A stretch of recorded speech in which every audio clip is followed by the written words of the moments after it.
నమస్కారం V3 news కు స్వాగతం. లక్ష్యం సమాజహితం. పట్టభద్రుల ఎమ్మెల్సీ స్థానానికి ఎన్నికల కోలాహలం మొదలైంది. మిగతా స్థానాల పరిస్థితి ఎలా ఉన్నా ఖమ్మం, వరంగల్, నల్గొండ పట్టభద్రుల నియోజకవర్గానికి మాత్రం పోటీ చేయడానికి ఆసక్తి చూపే అభ్యర్థుల మధ్య పోటీ మాత్రం ఆసక్తి రేపుతుంది. టీఆర్ఎస్ నుంచి బరిలో పల్లా రాజేశ్వరరెడ్డి మరియు సీనియర్ జర్నలిస్ట్, కమ్యూనిస్టు నేపథ్యం నుండి వచ్చిన పట్టభద్రుల ఆశీర్వాదంతో మండలిలో అడుగుపెట్టేందుకు అస్త్రశస్త్రాలను సిద్ధం చేసుకున్న పివి శ్రీనివాస అన్నది అందరి మెదళ్లను తొలుస్తున్న ప్రశ్న.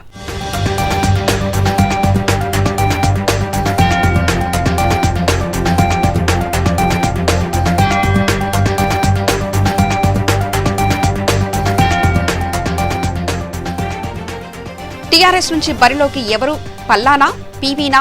ఖమ్మం, వరంగల్, నల్గొండ పట్టభద్రుల నియోజకవర్గానికి వచ్చే మార్చిలో ఎన్నికలు జరగనున్నాయి.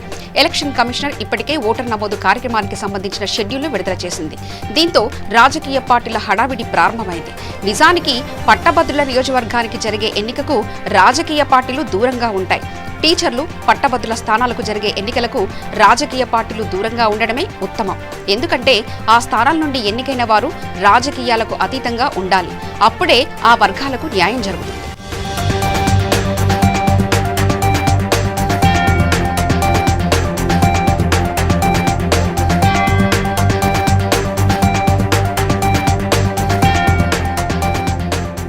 అలా కాకుండా రాజకీయ పార్టీలలో తిరిగేవారు ఎన్నిక అయితే ఆ పార్టీ విధానాలను, ప్రభుత్వాన్ని బలపరుస్తాడు తప్ప నిరుద్యోగులు, ఉద్యోగులు, ఉపాధ్యాయుల సమస్యలను సభలో ప్రస్తావించే అవకాశం ఉండదు.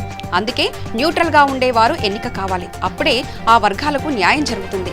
అలాగే గవర్నర్ కోటాలో ఎంపిక చేసేవారు కూడా సాంస్కృతిక రంగము, విద్యారంగం, క్రీడారంగం ఇలా ఆయా రంగాలలో పేరు ప్రతిష్టలు సంపాదించిన వారిని ఎంపిక చేయాలి. కానీ రాజకీయ పార్టీలు ఎవరు అధికారంలో ఉంటే వారు తమ నాయకులను ఎంపిక చేసుకుంటున్నారు. ఈ సాంప్రదాయం మంచిదైతే కాదు.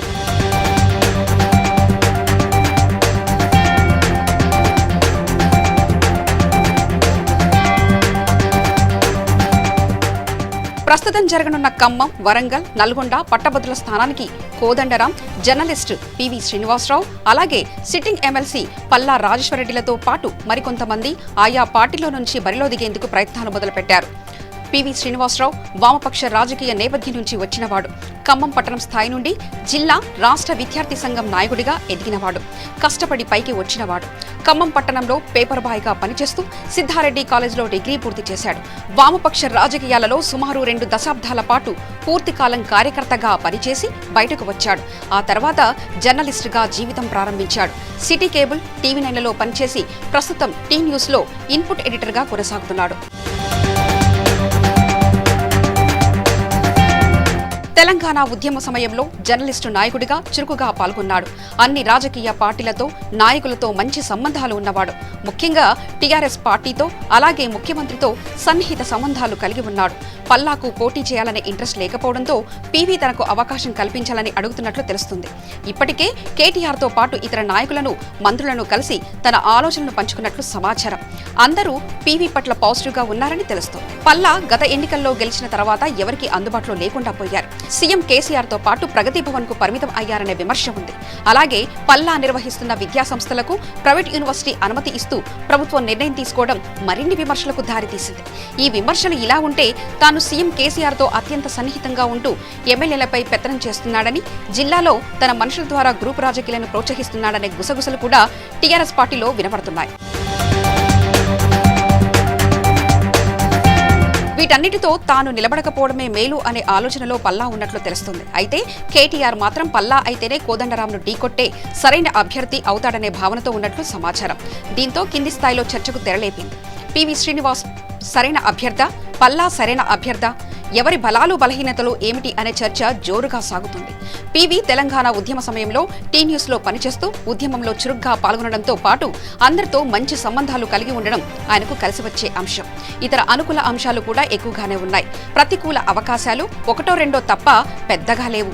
అవి కూడా ఓటు బ్యాంకు మీద ప్రభావం చూపేవి కావు.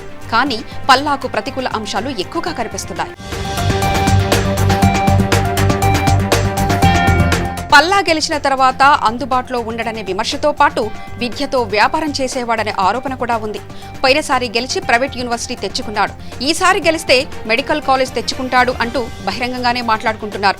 ఈసారి గెలిస్తే కేసీఆర్ గారితో ఢిల్లీ వెళతాడు. ఆయనకు ఇప్పటికే రైతు సమన్వయ సమితి రాష్ట్ర అధ్యక్ష పదవి ఉంది, మనకు అందుబాటులో ఉండడు అనే చర్చ చేస్తున్నారు. ఈ విషయాలు కింద దాకా పోతే అది ఎన్నికల ఫలితాలపై ఖచ్చితంగా ప్రభావం ఉంటుంది.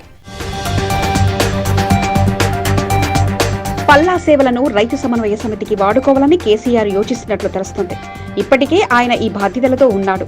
రానున్న రోజులలో పూర్తి కాలం రైతు సమన్వయ సమితికి కేటాయించాలని, ఎమ్మెల్సీగా ఎన్నిక అయితే రైతు సమన్వయ సమితికి కేటాయించలేడన్న భావనతో ఉన్నాడని తెలుస్తుంది. పల్లా లాంటి చురుకైన వాడు దొరకడు, అందుకే ఆయన సేవలు ఖచ్చితంగా సమన్వయ సమితికే వాడుకోవాలని అనే ఆలోచన చేస్తున్నట్లు సమాచారం. ఆ పోస్టులో ఉంటే అవసరమైతే తనతో ఢిల్లీకి తీసుకెళ్లవచ్చని అనుకున్నట్లు పార్టీ వర్గాల ద్వారా తెలిసింది. వీటినన్నిటినీ టీఆర్ఎస్ పరిగణలోకి తీసుకుంటే పల్లాను పక్కన పెట్టవచ్చు. లేదా పార్టీ యంత్రాంగం మాకు బలంగా ఉంది, పల్లా డబ్బులు పెట్టుకుంటాడు, మేం ఈజీగా గెలుస్తామనుకుంటే చెప్పలేం. టీఆర్ఎస్ నుండి పల్లానా పీవీనా అనే చర్చ అయితే రసవత్తంగా జరుగుతుంది. నిలబెట్టి ఓడగొట్టాలని అనుకున్నా పల్లానో కర్ణేనో మరొకరినో కూడా బరిలోకి దించవచ్చు అనిపిస్తుంది.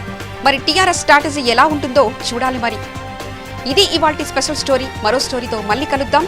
Stay tune to V3 news. లక్ష్యం సమాజహితం.